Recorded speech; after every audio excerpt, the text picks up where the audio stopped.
Olá, tudo bem? Espero que sim.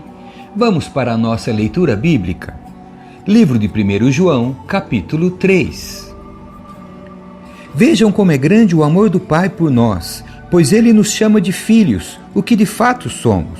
Mas quem pertence a este mundo não reconhece que somos filhos de Deus, porque não o conhece. Amados, já somos filhos de Deus, mas Ele ainda não nos mostrou o que seremos quando Cristo vier. Sabemos, porém, que seremos semelhantes a Ele, pois o veremos como Ele realmente é. E todos que têm essa esperança se manterão puros, como Ele é puro. Quem vive no pecado transgride a lei, pois todo pecado é contrário à lei. E vocês sabem que Ele veio para tirar nossos pecados, e nele não há pecado. Quem permanece nele não continua a pecar, mas quem continua a pecar não o conhece e não entende quem ele é. Filhinhos, não deixem que ninguém os engane a este respeito. Quando uma pessoa faz o que é justo, mostra que é justa, como ele é justo. Mas quando continua a pecar, mostra que pertence ao diabo, pois o diabo peca desde o início. Por isso o Filho de Deus veio, para destruir as obras do diabo. Aquele que é nascido de Deus não vive no pecado, pois a vida de Deus está nele. Logo, não pode continuar a pecar, pois é nascido de Deus. Assim, podemos identificar quem é filho de Deus e quem é filho do diabo. Quem não pratica a justiça e não ama seus irmãos não pertence a Deus. Amem uns aos outros. Essa é a mensagem que vocês ouviram desde o princípio, que amemos uns aos outros. Não sejamos como Caim, que pertencia ao maligno e assassinou seu irmão. E por que o assassinou? Porque Caim praticava o mal e seu irmão praticava a justiça. Portanto, meus irmãos, não se surpreendam se o mundo os odiar. Se amamos nossos irmãos, significa que passamos da morte para a vida. Mas quem não ama continua morto. Quem odeia seu irmão já é assassino. E vocês sabem que nenhum assassino tem dentro de si a vida eterna. Sabemos o que é o amor, porque Jesus deu sua vida por nós. Portanto, também devemos dar nossa vida por nossos irmãos. Se alguém tem recursos suficientes para viver bem e ver o irmão em necessidade, mas não mostra compaixão, como pode estar nele o amor de Deus? Filhinhos, não nos limitemos a dizer que amamos uns aos outros. Demonstremos a verdade por meio de nossas ações. Com isso, saberemos que pertencemos à verdade e nos tranquilizaremos quando estivermos diante de Deus. E, ainda que a consciência nos condene, Deus é maior que nossa consciência e sabe todas as coisas. Amados, se a consciência não nos condena, podemos ir a Deus com total confiança, e dele receberemos tudo o que pedirmos, pois lhe obedecemos e fazemos o que lhe agrada. E este é seu mandamento, que creiamos no nome de seu Filho Jesus Cristo, e amemos uns aos outros conforme ele nos ordenou.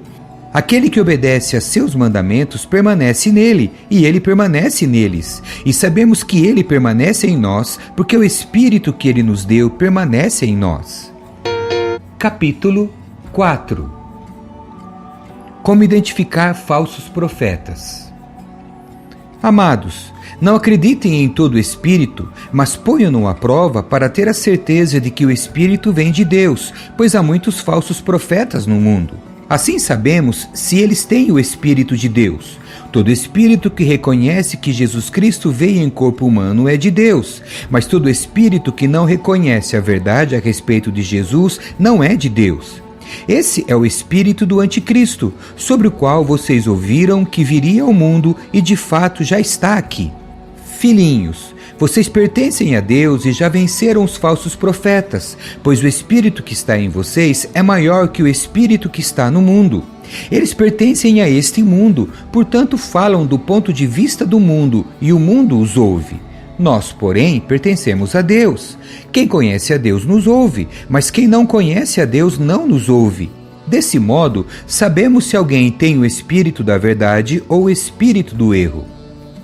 Deus é amor. Amados, continuemos a amar uns aos outros, pois o amor vem de Deus. Quem ama é nascido de Deus e conhece a Deus. Quem não ama não conhece a Deus, porque Deus é amor. Deus mostrou quanto nos amou ao enviar seu único Filho ao mundo para que, por meio dele, tenhamos vida. É nisso que consiste o amor, não em que tenhamos amado a Deus, mas em que Ele nos amou e enviou seu Filho como sacrifício para o perdão de nossos pecados. Amados, visto que Deus tanto nos amou, certamente devemos amar uns aos outros. Ninguém jamais viu a Deus, mas se amamos uns aos outros, Deus permanece em nós e seu amor chega em nós à expressão plena. Deus nos deu seu Espírito como prova de que permanecemos nele e ele em nós.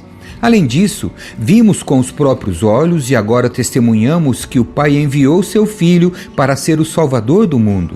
Aquele que declara que Jesus é o Filho de Deus, Deus permanece nele e ele em Deus.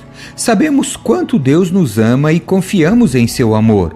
Deus é amor, e quem permanece no amor permanece em Deus e Deus nele. À medida que permanecemos em Deus, nosso amor se torna mais perfeito. Assim, teremos confiança no dia do julgamento, pois vivemos como Jesus viveu neste mundo. Esse amor não tem medo, pois o perfeito amor afasta todo medo. Se temos medo, é porque tememos o castigo, e isso mostra que ainda não experimentamos plenamente o amor.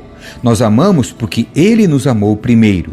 Se alguém afirma, amo a Deus, mas odeia seu irmão, é mentiroso, pois se não amamos nosso irmão a quem vemos, como amaremos a Deus a quem não vemos? Ele nos deu este mandamento: quem ama a Deus, ame também seus irmãos. Capítulo 5. Crer no Filho de Deus. Todo aquele que crê que Jesus é o Cristo é nascido de Deus, e todo aquele que ama o Pai também ama os filhos dele. Sabemos que amamos os filhos de Deus se amamos a Deus e obedecemos a seus mandamentos. Amar a Deus significa obedecer a seus mandamentos, e seus mandamentos não são difíceis, pois todo aquele que é nascido de Deus vence este mundo e obtemos essa vitória pela fé. Quem vence a batalha contra o mundo? Somente quem crê que Jesus é o Filho de Deus. Jesus Cristo foi revelado por meio de seu batismo na água e pelo derramamento de seu sangue. Não só por meio da água, mas pela água e pelo sangue. E o Espírito, que é a verdade, o confirma com seu testemunho. Temos, portanto, 3 testemunhas: o Espírito, a água e o sangue, e as 3 concordam entre si. Porque cremos em testemunho humano, certamente podemos crer no testemunho de Deus, que tem ainda mais valor, e Deus dá testemunho acerca de seu Filho. Quem crê no Filho de Deus sabe em seu coração que esse testemunho é verdadeiro. Quem não crê nisso, na realidade, chama Deus de mentiroso, porque não crê no testemunho de Deus acerca de seu Filho. E este é o testemunho: Deus nos deu vida eterna e essa vida está em seu Filho. Quem tem o Filho tem a vida. Quem não tem o Filho de Deus não tem a vida. Conclusão. Escrevi essas coisas a vocês que creem no nome do Filho de Deus, para que saibam que têm a vida eterna. Estamos certos de que Ele nos ouve sempre que lhe pedimos algo conforme a sua vontade. E uma vez que sabemos que Ele ouve nossos pedidos, também sabemos que Ele nos dará o que pedirmos. Se alguém vir o irmão cometer pecado que não leva à morte, ore por ele, e Deus dará vida a esse irmão que pecou de maneira que não leva à morte. Mas há pecado que leva à morte, e não digo que se deva orar por aqueles que o cometem. Toda injustiça é pecado, mas nem todo pecado leva à morte. Sabemos que os nascidos de Deus não vivem no pecado, pois o Filho de Deus os protege e o maligno não os toca. Sabemos que somos filhos de Deus e que o mundo inteiro está sob o controle do maligno. E sabemos que o Filho de Deus veio e nos deu entendimento para que conheçamos ao Deus verdadeiro. Agora, vivemos em comunhão com Deus verdadeiro, porque vivemos em comunhão com seu Filho Jesus Cristo. Ele é o Deus verdadeiro e é a vida eterna. Filhinhos, afastem-se dos ídolos. Amém.